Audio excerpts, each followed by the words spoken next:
Hi! இது வன்னிமா நகரத்தில் night திருவிழாவை பாருங்கள்.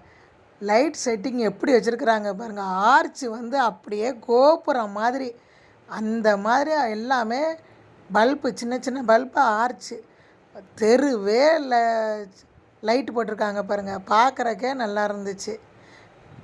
ஒவ்வொரு தெருவாக இந்த அலங்காரம் பண்ணியிருந்தாங்க. இது கோயில் பக்கத்துலேயே. சீரியல் நல்லா இருந்துச்சு. பல்பெல்லாம் பாருங்கள், சாமி மாதிரி. இங்கே எல்லாமே லைட் செட்டிங் தான். இது நைட்டில் வந்து என்னென்னா வில்லு பாட்டு பாடுவாங்க, சாமி வரும், சப்பரம் தூக்குவாங்க இந்த கோயிலில். அப்புறம் நைட்டு நல்லா வான வேடிக்கை பார்க்கலாம், நல்லாயிருக்கும். இது எல்லாமே நைட்டு நேம்ஸோன்னு சொல்லுவாங்க. என்ன வேண்டியிருக்காங்களோ எல்லாம் எடுத்துக்கொண்டு வைப்பாங்க. சில பேர் பாருங்கள், ஒருத்தவங்க குத்து விளக்கு, எவ்வளோ பெரிய குத்து விளக்கு பாருங்கள்.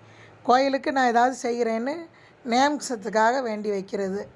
இது நைட்டு சாப்பாடு. நைட்டு வெஜிடபிள் பிரியாணி அவ்வளவு அருமையாக இருந்துச்சுங்க. நானே சொல்லிட்டு வந்தேன், இவ்வளோ இதுதான் நான் சாப்பிட்டதே இல்லைன்னு. ரொம்ப நல்லா இருந்துச்சு. பார்த்திங்களா, சாப்பாடு ஒரு நேரத்துக்கு ஆக்கிறதுக்கு இது வந்து கூழ்.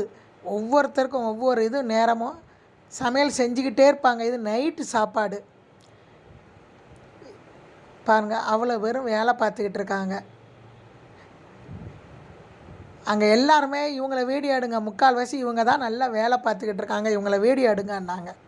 அதுக்காகவே நான் வீடியோ எடுத்தேன். எல்லாருக்கும் ஒரு சந்தோஷம்.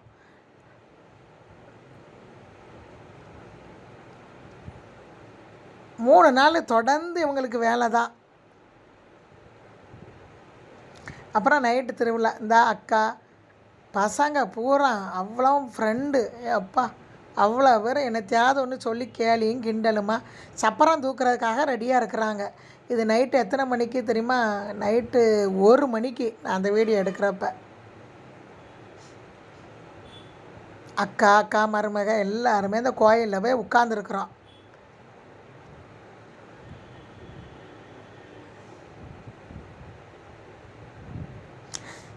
சப்பரம் ஜோடனை பண்ணிக்கிட்டு இருக்காங்க.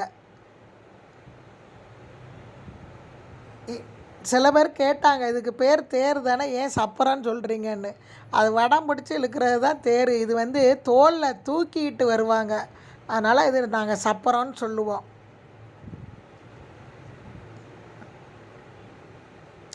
பாருங்கள், வான வேடிக்கை. இது கிட்டத்தட்ட ஒரு அரை மணி நேரம் 1 மணி நேரம் அந்த வான வேடிக்கை.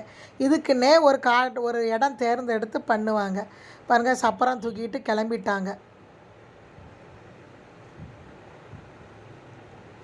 சப்பரம் ஜோடர் பண்ணி எங்கன்னா தெருவாக போவாங்க. தெருவாக வீட்டுக்கு வீடு ஒவ்வொருத்தரும் அர்ச்சனை பண்ணுவாங்க, சாமி நேரில் நம்ம வீட்டுக்கு வருதுன்னு. இது விடிய காலம். 6 மணி. இங்கே வந்து சாமியெல்லாம் கும்பம் இறக்கி வச்சுட்டு ஒரு இடத்துல உட்காந்துருப்பாங்க. எல்லாருமே கும்மி அடிக்கிறாங்க. இது முளைப்பாரி வச்சவங்க வைக்காதவங்கன்னு எல்லாருமே கும்மி அடிச்சுக்கிட்டு இருப்பாங்க. அந்த தேர் அதாவது சப்பரம் பக்கத்தில் வர்ற வரைக்கும் இவங்க பண்ணுவாங்க.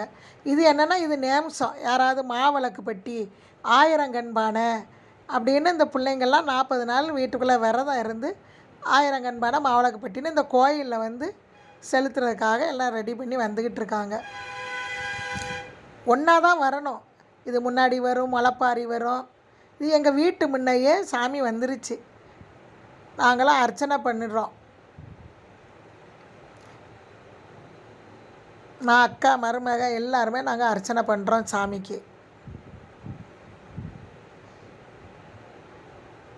இது விடிய காலம் 7 மணி.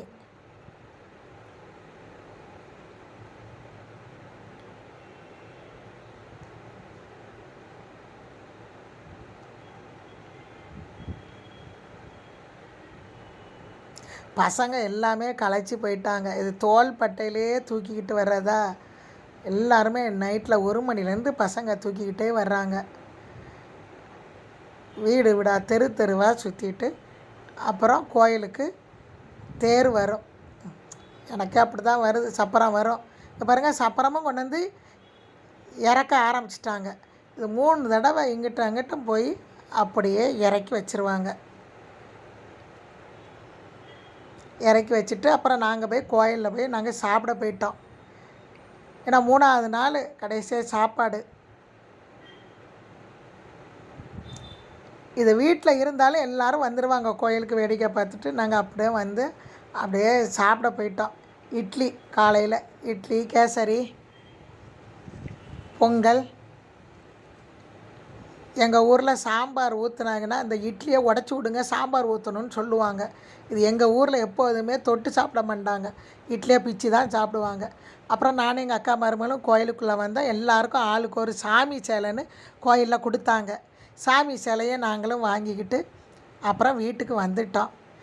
கோயில் கூடயும் முடிஞ்சிருச்சு. இனிமேல் இந்த கோயில் திருவிழாவை அடுத்த வருஷம் தான் நம்ம பார்க்க போகிறோன்னு சந்தோஷமாக பாய் சொல்லிவிட்டு நாங்கள் வீட்டுக்கு போயிட்டோம். இந்த வீடியோ பிடிச்சிருந்துச்சுன்னா சப்ஸ்கிரைப் பண்ணுங்கள், ஷேர் பண்ணுங்கள், லைக் பண்ணுங்கள். பாய்.